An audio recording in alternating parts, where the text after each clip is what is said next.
Ikaw ba ay mahilig tumaya? Ikaw ba ay maraming diskarte o mahilig dumiskarte sa pagbibisnes?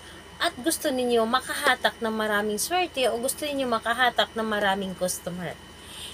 Ito ang aking ituturo sa inyo ngayon upang lagi kayong swertihin sa araw-araw, lalo na sa inyong pagsusugal. Hello mga guys, kumusta kayo? Panibagong araw, panibagong video na naman tayo. And sa araw na ito ay isa na namang video ang aking ituturo sa inyo na simpleng gabay o simpleng pamamara na makakatulong sa atin. At bago ang lahat, gusto ko lang ma-disclaimer sa mga taong hindi naniniwala at hindi gusto ang mga kagaya nating video. Please skip this video and maghanap kayo ng videos na gustong gusto nyo dahil ang video na ito ay para lamang ito sa mga taong naniniwala and gusto mag-try.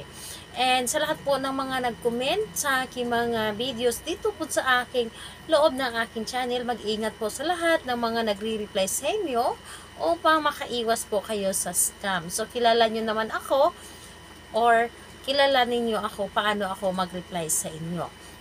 So ayun po, mahilig ka bang tumaya at hirap kang manalo or hindi ka talaga pa nanalo at gusto mo bang manalo palagi, gusto mo bang swertihin or ikaw ay isa sa mga may mga negosyo na gusto ninyo makahatak ng maraming swerte o makahatak ng maraming customer o di kaya mga kliyente kung kayo po ay isa sa mga ahente. So ito po ang aking tuturo sa inyo ngayon upang lagi kayong swertihin sa araw-araw at mayroong blessings ang darating sa inyo at lagi kayong mananalo sa inyong mga tinatayaan. So dito po isa ito sa mga effective na aking ituturo sa inyo na laging manalo at ayun po, hindi kayo lugi sa inyong mga tinatayaan dahil kayo po ay hindi magsisisi kapag ito ay inyong ginawa. So dito po ay lahat po ay pwedeng gumawa basta isa ka sa mga naniniwala sa mga ganitong pamahiin, sa mga pampaswerte o di kaya'y mahilig tumaya na kailangan ninyo ng mga pampaswerte. So dito po ay kailangan natin ng gagamitin sa paggawa ng pampaswerte na ito. So, ang kailangan lamang natin dito ihanda is kailangan mo maghanda dito ng baso na may lamang munggo. Ang munggo po ay isa ito sa mga epektibo na ginagawa sa mga pampaswerte dahil ang munggo po ay mabilis itong dumami. Mabilis dumami kaya naman ganun din ang mangyayari sa inyo ay ang mabilis dumami ang swerte sa inyo. So, munggo at kailangan natin dito ng 2 piraso ng dahon ng laurel.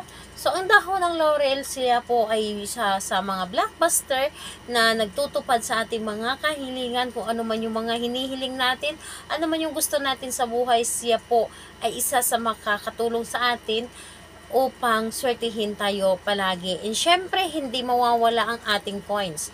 Kumuha kayo ng dalawang coins, kahit anong klaseng coins at anong klaseng currency, kahit anong currency, pwede po ninyong gamitin. So, pwede sa ibang bansa galing na coins, pwede po ninyong gamitin and pwedeng silver, pwedeng gold, or pwedeng ganito, pwedeng silver and gold ang inyong gamitin. Depende po sa inyo kung ano ang meron kayo.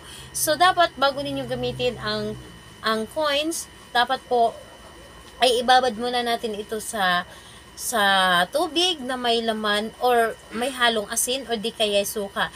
Dahil ang asin or suka, isa ito sa mga nagpapatanggal malas o mga negative vibes sa ating mga coins. So, ibabad muna natin ng mga ilang minuto lamang pagkatapos saka mo siya gamitin. So, ganito ang inyong gagawin. Kapag ready na yung mga binabanggit ko na gagamitin natin sa paggawa ng pampaswerte, isunod po ninyong i-ready isang inyong sarili.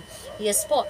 I-ready ninyo ang inyong sarili na kailangan po ay buo po ang inyong loob sa paggawa at lubos ang inyong paniniwala sa mga ganitong pamahiin. And kailangan na mag-isa kang gumawa nito at hindi mo dapat ito ipagsasabi sa kahit kanino kapag gumawa ka ng isang ritual. Ngayon po, kapag ready na ang iyong sarili, pwedeng-pwede mo na itong simulan. So, ang gagawin mo lamang dito, kumuha ka ng marker. Marker po, mas maganda po ang ating gamitin. So, kumuha ka ng marker. So, gumamit ka ng marker kahit anong kulay ng marker. So, ayun.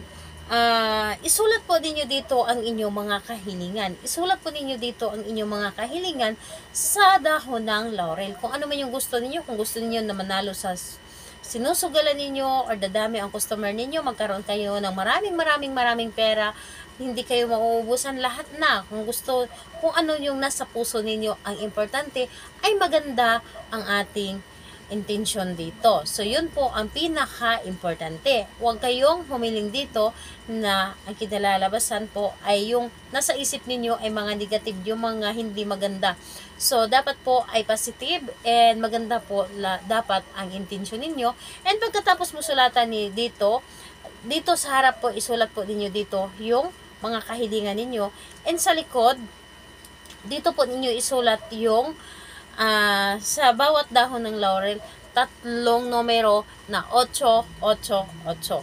Yun po ang inyong isulat. 888. Dito po sa likod ng dahon ng laurel, sa 2 dahon po. And pagkatapos nun, hawakan mo lamang ito at humiling ka na ng mula sa inyong puso, taimtim po dapat. Hilingin ninyo dito ano man ang gusto ninyo, kasaganaan ninyo pamumuhay, at hindi kayo mauubusan kailanman at mababago ang takbo ng inyong pamumuhay. So, hilingin nyo lamang dito na nagmula sa inyong puso, taimtim po dapat. At pagkatapos nun, kapag natapos ka ng humiling dito, itong dahon ng laurel na ito, ilagay mo lamang dito sa loob ng baso na kung saan merong munggo. So, ayun po. So, kahit kalahating baso lamang na munggo ay okay na. At kunin ninyo ang inyong 2 coin at ilagay lamang dito sa gilid. Ipatayo po ang paglagay. So, ayan, ilagay po ninyo at humiling kayo dito muli. Humiling kayo sa inyong kasaganaan o pagbabago ng inyong pamumuhay.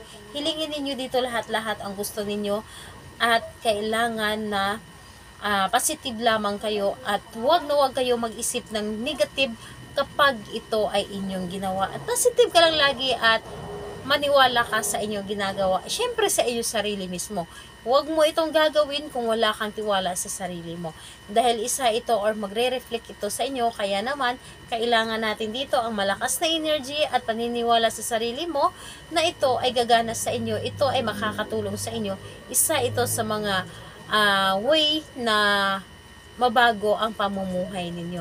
So, gawin ito sa araw ng Tuesday and Friday or di kaya sa ibang araw kung malakas po ang energy ninyo. Kayo mismo makakaramdam na malakas ang energy ninyo, na kayo mismo ang makakaramdam na para bang hinihila kayo na gawin ito. Kung may mga katanungan kayo, mag-comment lamang sa baba o pang ma-replyan ko po kayo. Bye-bye everyone! God bless us all!